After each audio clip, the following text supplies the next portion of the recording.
stories, I'm a fool for your love.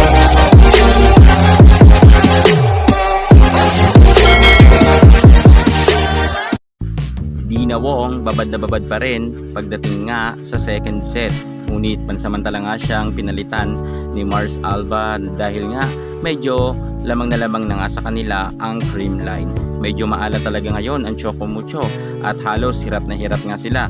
Pero kung tutuusin ay talagang mas maganda ngayon ang kanilang naging score seka kanina. At si Ivy Lacsina nga ay tuwang-tuwa dahil nga nanonood siya dahil ang kanyang baby ay naglalaro nga at first 6. At si Dina Wong naman ay todo hiyawan pa rin ang kanyang mga fans kahit sabihin natin na lamang na nga ang Creamline Cool Smashers. Hindi talaga makahataw ngayon ng todo ang Choco Mucho at hinahanap nga ng mga fans ng Choco ang kanilang dating galawan.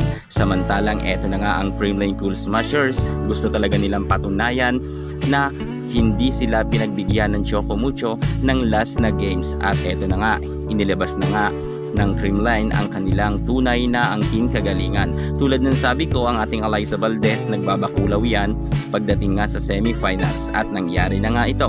At medyo nga dito natutulala talaga ang mga middle blocker nga ng Choco Mucho sapagkat nga nalalampasan nga ni Alyssa Valdez ang kanyang malalakas na hampas. Kahit todo block sila ay hindi nga ito naaabangan. Samantalang si Cici Rondina ay hirap na hirap nga sa ngayon. Medyo gumanda naman ang kanilang set nang ipinasok nga si Mars Alba, ngunit kinulang pa rin talaga sila.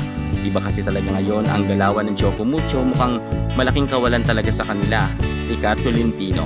Yun ang hinahanap-hanap natin. Subalit dito nga sa Creamline, grabe talaga, nag-level up nga ang mga karamihan dito kahit wala nga si Tots Carnos.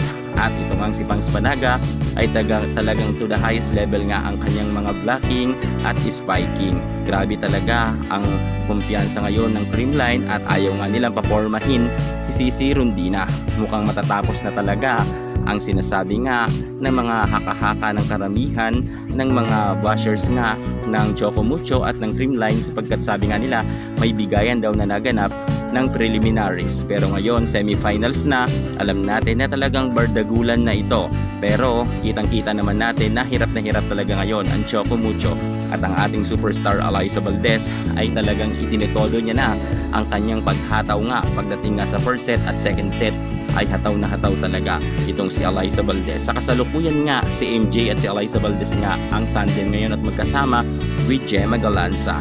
Maganda pa rin talaga ang kombinasyon nga ng nasabi nating Creamline Cool Smashers at kaabang-abang talaga ang mga nalalapit pa nilang mga laban dahil nga sa susunod na mga makakalaban nga ng Creamline ay dalawang team na mabigat pa rin, ang Cheretigo at ang Petrogas. Mukha talagang itutodo na to ni Alyssa Valdez. At eto na nga, tinapos na nga ng Creamline ang laban nila sa second set sa score na 19 at 25. Mukha talagang natatambakan pa rin ng Choco Mucho. Pumalag kaya sila sa third sets or tatapusin na nga ito ng CCS. Abangan nyo dahil mag-a-update tayo ng mabilisan.